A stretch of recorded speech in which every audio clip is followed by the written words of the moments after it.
welcome back. And in case you just joined, this is Front Page Review on Voice of the People, 96.1 FM Abuja. My name is Ali Udioma, and it's time for us to link up with our guest analyst, Mr. Rufai Oseni, who has already joined us. Good morning, Mr. Rufai. Bless you, Ali Udioma. Good morning, my friend. How are you? I'm fine, thank you. All right, let's look at some of the headlines that we have and have your opinion. Federal government may pay 1.68 trillion naira fuel subsidy. Marketers forecast 900 naira per liter. Fuel subsidy is gone. Long live fuel subsidy. That's it. So. Anyway, we knew what was happening before. We knew that some person didn't go anywhere with audio, just like most of our political promises. But for me, let the NNPC be transparent. How much subsidies, so we know where we are going. All of this acting that nothing happened is funny, because now back to the regime where they do not remit money to the federation account. So once you don't do that, I mean, these things before. Really? The president. Can you hear me? Yeah, I can hear you now. Hello. Yeah, so I said we said this thing before. The president was speaking at the UN. I think the Gutierrez on the silence of the UN, and he was saying things like, "I'm going to be able to make tough decisions. I don't care if you make you unpopular." But the truth is, we're not saying don't make tough decisions and make you unpopular. But if you think through it, but all these decisions are not well thought out. That's just the problem, pure and simple. You are now on without making adequate plans on ground. A couple of months down the line, subsidy is back. Is that a well thought out decision? Not at all. Not at all. You announce currency convergence, which we said you're going to have a lot of problems. Just keep the naira where it is, keep defending it, look for a resource and defend it. Said no. But today, you have allowed the currency to take a massive beating. Now the finance minister is coming out to say that it's because we have a setback of 6.8 billion. A backlog that we've not cleared, USD. Didn't you know about this backlog before you decided to float the currency? Why didn't you get somebody to defend you before you decided to float? So you committed economic suicide. And you are coming back to tell us those. And this was the same finance minister that kept on saying, don't worry, speculators will show you Pepe. That the fair naira is 700. Where is it today? The fair value of the naira is going to 1,000. So who is showing who Pepe now? Speculators and the like. And all the methods in the book, we know them. They did all of them as usual as a game. They went to rate grow the currency level came down the beats, and they were saying, yes, we've won. We beat this speculator, and we not back to square one. Today is 995 naira. I'm sure before the end of the dollar will enter 1,000. Oh my goodness. And that would be a landmark. Oh my goodness. Yeah. 1,000. Forget it, that would be a landmark. So that ceiling of 1,000 that we are avoiding all this while. If he's not even started trading 1,000 in some markets already. So that's the reality of Nigeria as we speak today.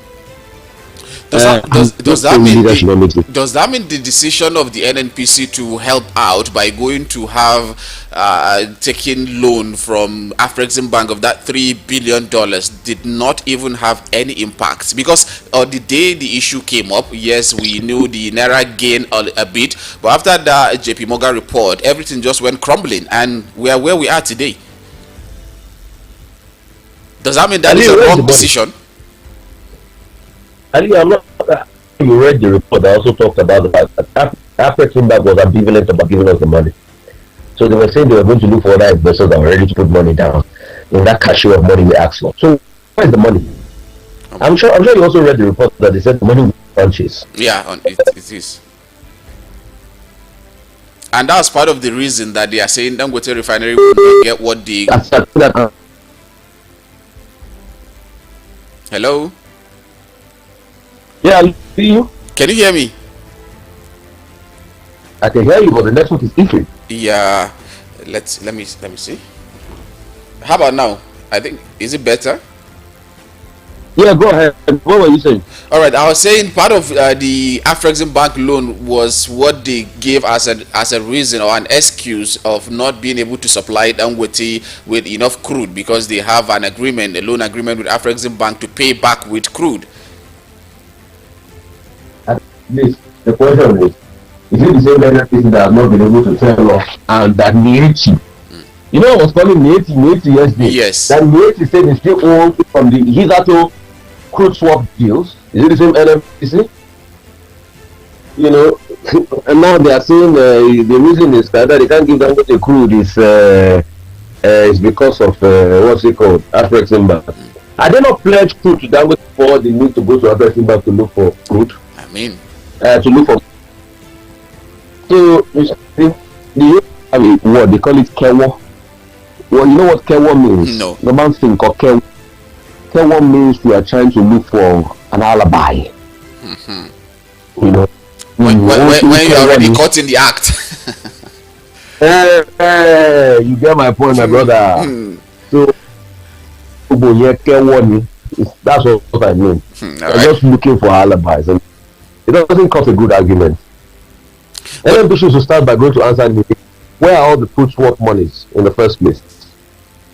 Secondly, NMPC should remember that the crude swap deals in the first place were set aside for local mining. When Nigeria had 4 local refineries and their total capacity was 445,000 barrels liters, 405,000 barrel production per day. So please, they should ensure that that thing goes to local refineries now that we're having refineries coming up on stream. But Mr. Rufai, have we degenerated into this level that, because based on what we have here on this story, it says that it quotes in a federation, that is FAC, Federal Account Allocation Committee document, that the report said Nigeria liquefied natural gas paid $275 million as dividend to NNPC, while the NNPC now used $220 million to pay as subsidy, while they converted the remaining balance for their own purpose, which is illegal based on this report. Have we degenerated into that? And my brother, when we keep talking about the rot, we keep talking about the rot in Nigeria, you think it's a joke. Maybe you're seeing it for yourself now. The money that also comes into the federation account, the NMPC, which is mismanagement, will not put anything to their account. The money that also comes to the country in one of the only government entities that is well managed. You see, the reason why NLNG can put out that kind of money is because it's not run by the Nigerian government alone. It's run in partnership with other oil companies. Yes. So there's accountability, best practices. So the only thing that works in the petrol value chain, which is NLNG, which is gas, the now collects their dividends and use to perpetrate their subsidy fraud and shenanigans. Because we have asked, Mr. Menekiari was on the show, and I asked him, give me the step-by-step calculation of what comes into your subsidy. We didn't see answers. So we know what we're doing to ourselves in this country. And these were the things I thought President Tinubu would at first tackle the subsidy fraud that goes on, that NNPC needs to account for before he announces subsidy is gone. But he didn't take a forensic report, he didn't take an audit, he didn't look into NNPC, he didn't probe NNPC. Then the truth has to be said. So how do we really fix the problem when we don't even probe what this problem is? Well, we don't even probe what the problem is. So NNPC needs a lot of reforms. Of course, definitely. It needs to, and we keep joking with ourselves. You know, we are professionals in throwing the baby away with the bathwater in Nigeria. We'll see something that's the problem, but we'll look for a distraction. Window dressing. Yeah, so we know what the problem is, but we are not ready to solve it. So once he just said subsidy gone without any direct probe with the NMPC, then I knew, I'm sorry, that the president wasn't ready to solve the problem. Because if you really wanted to solve the problem, you would have called for an independent probe and audit of the NMPC at first. That's what I expected in that inaugural speech. An independent probe and audit. Let's even know what went on in the NMPC all this year. But Mr. Rufai, in all of this now, if we are to have confirmation from the part of the government that yes, indeed, they are paying subsidy behind closed door, because now we will pretend as if we don't know they are paying, because based on the market dynamics, ordinarily they cannot survive without paying. So let's pretend as if we don't know they are paying, because they are yet to confirm the fact that they are paying to us. If they come out later to confirm they are paying, what does that mean on the part of integrity of the government? So you know what you say, let's pretend. I remember going to watch football matches in England. And when the fans are chanting, when the fans play well, so there's this very funny chant they do. They say, let's pretend we scored a goal. It was not a goal. See, my brother, we don't need to pretend any longer. The document you are quoting is a what document? Yeah. What authority of that? Not a fact document. It is. It's not a fact document. It is a fact document, of course. Oh my goodness, I can barely hear you, Mr. Rufai. Hello, can you hear me? I can tell you. No, I'm asking you, what is fact? What is fact? Talking about Federal Allocation Committee? Yes. Is it not a federal committee? Of course it is. So what else do you want the government to come and tell you? And they've told you that they're paying subsidies already. I know. I need to hear it from the mouth of this presidential spokesman. It's a government document. They've told you they are paying subsidies already. It's a government document. So what else do you need to hear from the presidential spokesperson? You know, so that I'll be fair to them, fair enough, Mr. Rufai. Benefit of doubt. I just wanted you to know that your question was irrelevant. Respect. I just wanted you to know that your question was irrelevant. No, because Mr. Rufai, you know, we have to be straightforward, and we have to balance the equation here. On the part of the government, yes, it is a government document, but really we have to be fair to them, to allow them come say it, so that we quote them. No. There's never a time. Correct me. Yeah. That if presidential spokesperson that comes to tell you that they're paying subsidies, the best you will get to the message is the NNPC coming out to speak. But Ijuru Gelele came out recently to tell us that there is no plan from the part of the federal government to increase the pump price of petrol. So that is the same thing that we are expecting to hear from. That's a presidential statement. Yeah.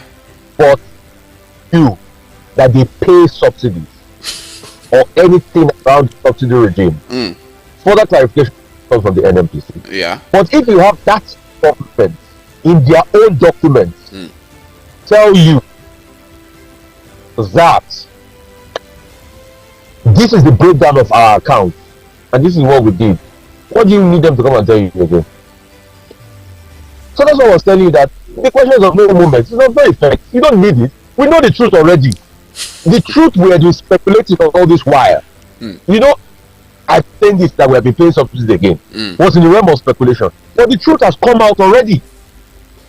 So you don't need any come and tell you.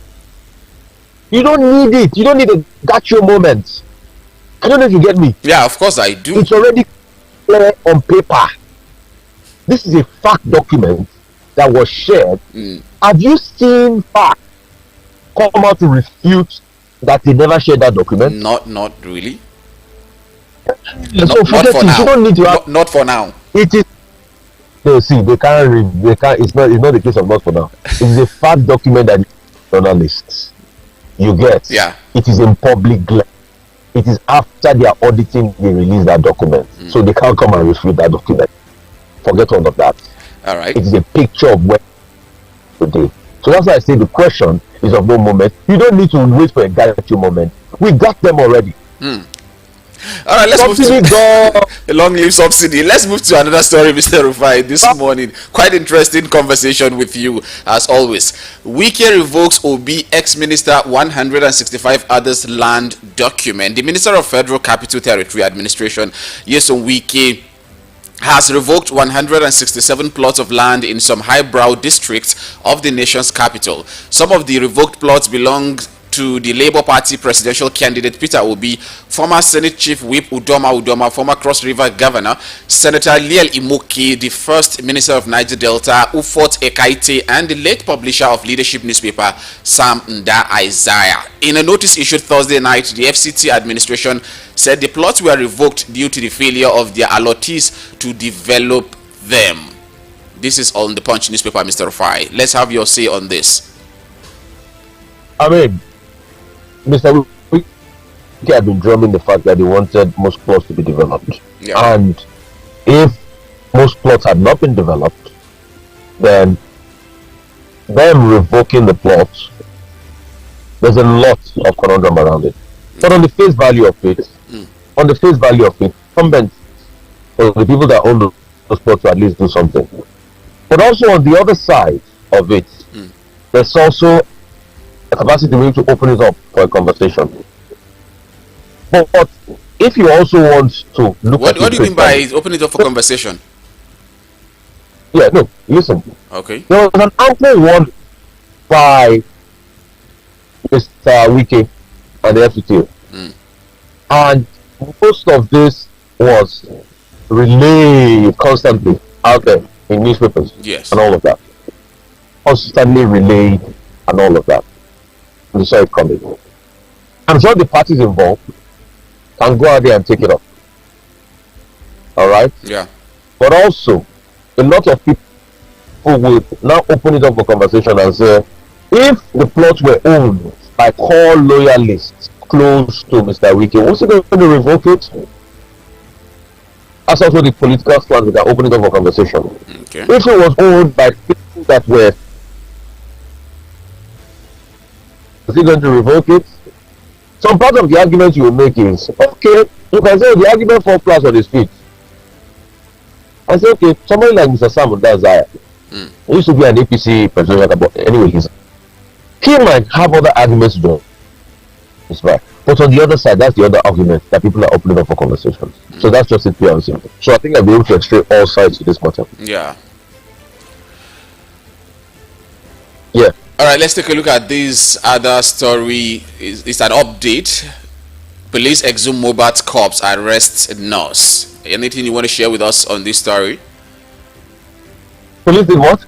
Police exhume Mobat corpse, arrest nurse. Yeah, I mean, very sad one. There was a procession in Lagos that I hear the police use tear gas. I'm like, it's not necessary, please. Let's calm things down. The investigation is on. I think they have conducted the autopsy. Let's see how it turns out and all of. So let's see how this goes from there. But we just say, please, a lot of social media people that want to cash out now on the mobile name, we should just keep calm. Let's stop all the propaganda and all of that. Let the police make their investigations, and then people can ask questions, afterwards. And let's see the inquest into what really happened. Really, and I think probably a coroner's inquest will be set up. When you said a lot of people using it on social media to cash out, you are the first person that came to my mind. You making the statement, you came to my mind first, because a lot of people are using your videos to cash out as well. Using my videos. Yes, when you say things, you see people will capture some part of your conversation and also share on their timeline to make their own money from your own videos. Ali, that's what you get in the public life. We should also be careful because a life has just been lost. Yeah. I don't know if you get it. Of course I do. So it's a delicate, and it gets to a point where it becomes something comical that is supposed to be sad. It's a very sad occurrence that happened. And nobody wants to, no 5-month-old child wants to lose their father when they were 5 months. And the future of that boy, it's never going to remain the same, because he's going to grow up someday and they're going to show him all things that transpired around his father's death. And there are going to be different outcomes of what will become of his life. How he will see himself will be characterized by the things that happen around this moment. If you don't get proper guidance, he might do well. So that's why people should be sensitive at a point in time like that. But social media is life. Especially when you're in the public eye, people do all sorts. Have I not been a victim? Haven't people politicized my own father's death? Having people lied and politicized my own father's death. So when I just wanted to mourn my father in peace, then they said my father's burial was a Labour Party conference, which was a lie. So, people tell all sorts of lies, but they should be sensitive. Really? And understand that feelings about. Another story making the round is what is happening in America now as regards presidential certificates. Last week, you had to appeal after the court said the school should go and release all its student documents. But you have to appeal that it will cause irreparable damage. And I'm wondering what damage will this releasing of this certificate cause? What is going on here? But I think the case has been adjourned to Monday. And let's see what pans out. We must build a country where, once somebody comes to serve in public, their life is in public. Especially once they are seeking elective office in public. I mean, you might be a public figure, but you are not seeking an elective position in deference to the people. You see a private. But once you become running for a higher office of the land and all of that, then this thing should matter. I mean, so why is there even a need to go and block the courts from releasing the documents in the first place? I mean, it just throws up a lot and the conundrum continues. And that's why we keep saying, let's build a country that will stand the test of time. Of course. And let's build a country that is fair to all. It's just unfortunate that time is not on our side. And when you talk about this certificate, I wanted to draw to hear your part on this issue of certificate, especially as regard to the point or the perspective of Mr. Reno Omokri. But unfortunately, time is not on our side. Maybe tomorrow and next week, let's see, we would have a conversation around that. Thank you very much. As regards Reno Omokri, yeah, the truth I've come to realize is the truth doesn't hide. Of course, it doesn't. I think you get my point. It doesn't hide. So it will come out one day. Certainly. So I don't even respond. I don't even, react to all sorts of shenanigans. Okay. And, there's some things that are way with it. So I'm focused. The things I keep talking about as regards development of this country is paramount to me. That's integrity, and these are the things that matter. And how the formidable that is more than any drama or calisthenics. You see, because the future of a country is not something you click. It's something you truly, introspectively think of every time to build that country. And so when you have all sorts of actors because of all sorts of benefits, then you pay no attention because it's the future of this country. Yeah. And in all my submission, I do what I do because I know Nigeria has the capacity to be a superpower.